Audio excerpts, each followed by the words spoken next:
Welcome to my Sri Lankan political show, Behind the Scene. So, before starting the show, I want to hit the like button and subscribe to my show, of course. So, now let's start. Today the topic is simple. The approach of the government, their way, what can they bring this country forward or not? That will be the question. Within few minutes, I will explain why they are not capable, why people must choose someone else. So let's get started. Now, as we all know, this government is no different than the pre-2015 government. No difference really. The same people, same faces, same outcomes. The Prime Minister is the same former president. In which country does this happen? But I don't blame them.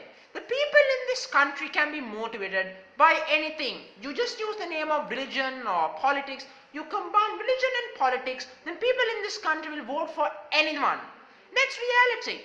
And I mean, in a certain term, I lived in this country for so long, and I understood many things. The monks have more power in this country than the politician itself. But it's insane and crazy.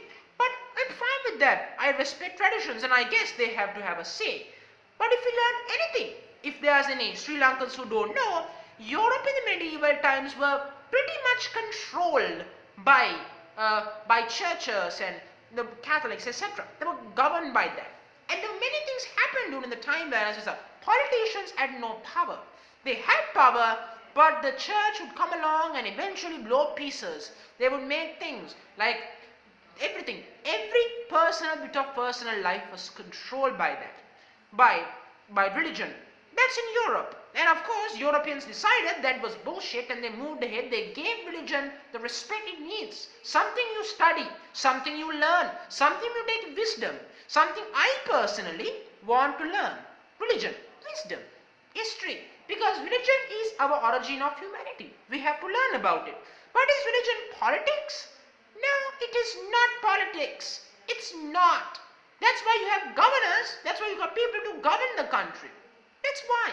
And of course, this country's biggest problem with the current government is lack of direction in terms of where to go, what to do. Now, I recently heard that the Sri Lankan president said that a rumor that he wanted to focus on electric vehicles because of rising fuel prices. Mr. President, if you know what I'm saying, Mr. President, going to electric vehicles does not solve people's financial problems in this country. People are struggling at the moment. No jobs. People are starving at the moment. Incomes are down to a minimally pinnacle low. We are struggling. Tourism is down. Foreign investments are shut down. Europe, North America is rejecting us. And everything in mind, you want to talk about electrification as an answer for everything? No. To charge vehicles, you have to pay. Because in this country, you have to pay for everything. To go on the highway, you have to pay. And everything. So, if you are thinking people can buy a Tesla or a BMW i3, no, people can't. People just can't afford at the moment. Just give the people the basic right, normal lifestyle things first, then let's talk about electrification. And I am a big believer of electrification and green energy. In fact, I believe that. But Mr. President, we can't afford to go there right now in a country where we barely cracked the code of tourism, cracked the code of building a second airport, where we have wasted more resources on airports. I mean, this country is completely not in the direction of electrification because we don't have the infrastructure. We gained the infrastructure, then began the transformation. That's simple as that. And I will personally say when that happens, perfect time to go electric. Not right now, Mr. President. Not now. Give people a lower cost of living for once. Everything in this country is taxed to an absolute limit right now. I mean, think about this. Look, I don't care if I am the only guy who complains about this, but it's fine by me. Because if I'm wrong, please tell me in the comment section how hard life is for the poor guy, for the middleman, not for the rich. The rich will always prosper in this country. But the middleman and the poor people in this country does not flourish in success in this country. This country has taken capitalism in the wrong way. That's what this country has done. And it's a sad reality that this country faces. And the current government, with the current leaders who are in power, they are the main architects of the current situation. That was a reason why. that the previous government before 2015 was removed from office and a new government came along. The reality is, if the previous government had done fantastic marketing campaigns on everything they ever did, maybe people would have been more convinced of the actions. But simple fact, the previous Prime Minister in Sri Lanka did not. He's trying to show off, and that's why this everything happened. Maybe you should learn to show off a little bit. That's the reality. Maybe hold some children, maybe, to get some PR. That's why everything happened. That's the reality in here. And of course, look, I haven't seen a single sign of I haven't seen anything disciplined. I haven't seen economy that's consistent and economic growth so far. What is growth? We haven't seen that. The pandemic was controlled for a long time. Now we are losing a bit of control of the pandemic. And what's going to be now? End of the day, this is the thing. The Sri Lankan government have no idea what people want except what they want. And we have a sports minister who has no idea what sports really is in this country. We have so many things going around.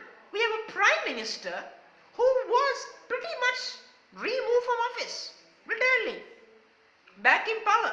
We have a president who has never had the experience of governing as president. You got to start thinking now. I don't blame them people in power. I don't blame them. If I campaign and say, I put a bullshit campaign, try and win, why would I blame myself? It's the people of this country responsible for their faith.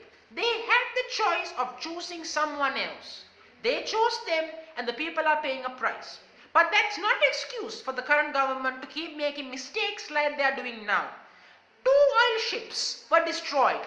What is wrong with this government? How greedy are we? How poor are we to let these poorly built ships come to our shores and destroy our environment? What the hell are you doing? What the hell? And also, you have let China build Port City. You know what's happening with Port City, right? Let me explain. China starts putting investments. That's fine. They slowly start to invade policies little by little, which they've already done. And then they will start invading us. Within the next generation in this country will be under Chinese rule if this policy continues. Our dependence on China is so much. We can't sleep, we can't eat without China. This government is the entire root of the problem to begin with.